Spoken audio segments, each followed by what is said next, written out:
Buenos días, mi nombre es Joshua Merchan y Natasha Osorio. juntos somos estudiantes de la Universidad Estatal Península de Santa Elena, de la Facultad Ciencias Sociales y de la Salud, carrera Psicología. En el presente trabajo abordaremos el tema de la violencia y la delincuencia en el Ecuador. Vamos a realizar un conversatorio con el doctor Carlos Orbe Fiallo, para la cual solicitamos una breve presentación de su hoja de vida. Buenas tardes, qué gusto estar con los estudiantes de la prestigiosa Universidad Península de Santa Elena. Fui docente de la universidad también en algún momento. Soy un coronel en servicio pasivo de la Policía Nacional. Ejerzo docencia universitaria en algunas universidades del extranjero fundamentalmente. Además de eso, sigo estudiando la problemática de la violencia y la delincuencia desde el punto de vista sociológico, y es el tema que en realidad preocupa, no únicamente a quien está hablando, es una preocupación general, y ese es el motivo que estamos ahora con ustedes. ¿Nos podría aclarar algunas preguntas? Con todo gusto. Pero primero, háganos una exposición de la crisis que está sufriendo el Ecuador actualmente en el contexto de violencia y delincuencia. El Ecuador ocupa una posición geoestratégica muy importante para la región y para el mundo entero. Esta ubicación geoestratégica estamos en medio de los dos países mayormente productores de clorhidrato de cocaína, que es Colombia y Perú. Ecuador es utilizado como una autopista para la salida de estupefacientes. En estos últimos años se han incrementado ciertos delitos que hoy se les conocen como delincuencia organizada transnacional, que primeramente viene a constituirse el narcotráfico. Tenemos acciones de terrorismo, tenemos la usura, tenemos el contrabando, la pesca ilegal, la minería ilegal, tenemos la trata de personas, los flujos migratorios que se dan en el país. Y sobre todo, estos flujos son irregulares, ¿no? Además de eso, tenemos la desigualdad, la falta de oportunidades que tienen los jóvenes estudiantes para poder estudiar. La corrupción es un tema que está afectando mucho al Ecuador. Y de esto va cogido de la mano la impunidad. Son unos factores que en realidad no logran entender muchas personas, que hay que buscar una solución. Esta solución no es de hoy para mañana. Esta solución tardará siquiera 30 años en hacer, pero también se requiere un cambio de actitud de los ciudadanos, un cambio de actitud de los estudiantes, un cambio de actitud de los docentes universitarios, un cambio de actitud de la sociedad. ¿Nos podría indicar cuáles son las posibles causas que motivan el incremento de la delincuencia y muertes violentas en el Ecuador y en la provincia? Yo ya les había indicado cuáles son las causas más comunes que se están dando en mi intervención anterior. Hay que recalcar que el Ecuador no es de ahora que tiene este tema del narcotráfico, lo viene viviendo desde la década del 60, cuando Ecuador es utilizado por Perú para el contrabando de pasta básica de cocaína que se procesaba en Perú y en Bolivia.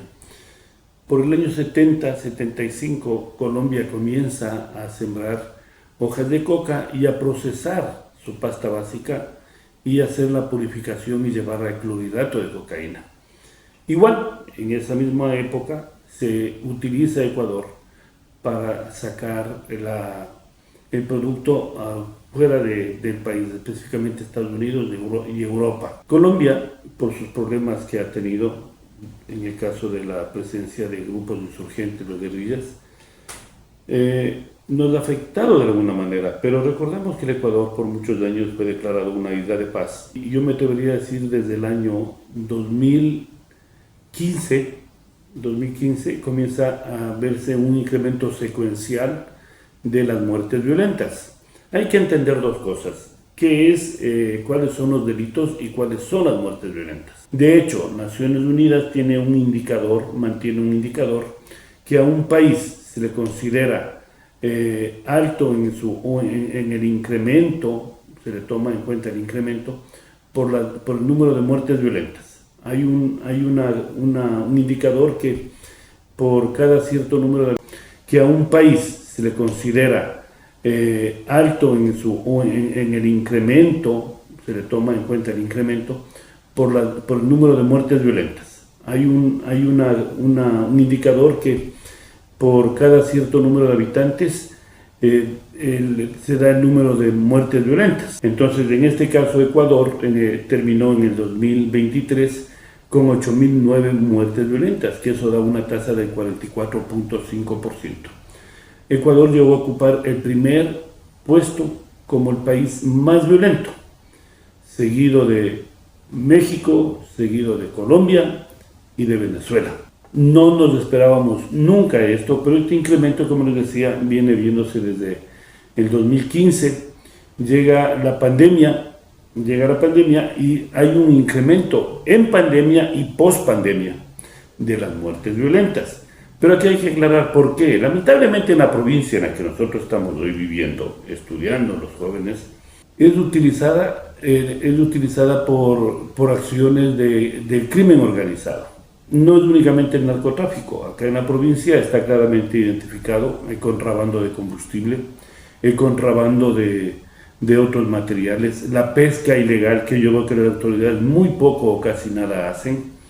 Eso es lo que la provincia le tiene entre las provincias más violentas del Ecuador.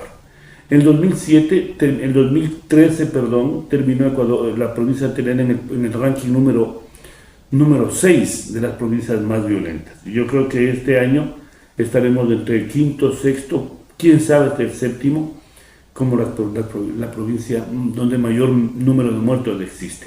Hay que entender algo. Las provincias que tienen salida al mar, las provincias costeras, las provincias que poseen puertos marítimos y puertos pesqueros, es donde mayormente se da el número de muertes violentas, porque estos puertos son utilizados para acciones de tráfico de drogas. Hay pistas, los puertos son utilizados y sobre todo hay un incremento de la violencia. Excelente. En su opinión, ¿las acciones que está tomando el gobierno de ahora son decisiones acertadas? Yo creo que el gobierno actual ha tomado la decisión de poder hacer una guerra interna, que le llaman, que es un conflicto armado no interno, no internacional, pero algo tenía que hacer. Yo puedo hacer una crítica, decir que no está bien empleado, pero algo tenía que hacerse.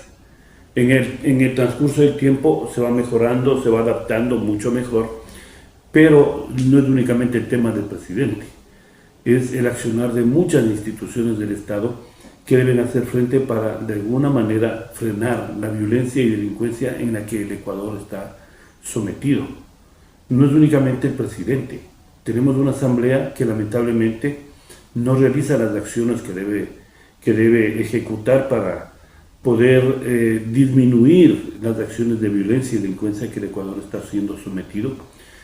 El incremento de armas, gran parte de los jóvenes están involucrados en las acciones de violencia, unas mal llamadas sicariato.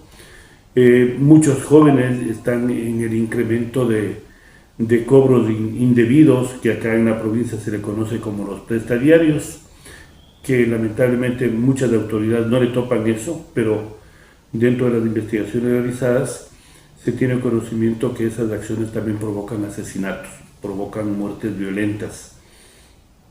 Creo yo que esta es un trabajo, una lucha que debemos hacer todos los ciudadanos ecuatorianos, todas las instituciones, para de alguna manera desterrar lo que el Ecuador está viviendo, esta grave crisis de inseguridad, de violencia.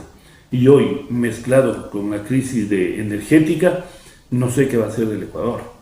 Yo creo que las Fuerzas Armadas y la Policía Nacional, conjuntamente con el señor presidente, la ministra, están realizando un trabajo efectivo, criticado, pero algo hay que hacer. Y debemos, con nuestro accionar, apoyar la labor que está realizando el presidente. Lo que está sucediendo no es únicamente las muertes violentas, son los delitos como el secuestro y la extorsión. Eso está afectando el factor psicosocial de los ecuatorianos, porque la percepción que tenemos los ecuatorianos ante la inseguridad nos quita libertades. No podemos movilizarnos tranquilamente, no podemos circular con nuestro celular porque somos víctimas de un atraco, de un asalto. Las mujeres no pueden andar con sus joyas, no pueden exhibir sus cosas bonitas porque son víctimas de eso. No podemos andar con dinero porque nos arranchan. Entonces todos debemos unirnos y exigir que las autoridades hagan mayores esfuerzos por recuperar la paz que tenía el Ecuador. Les agradecemos por el tiempo que nos han brindado. Gracias.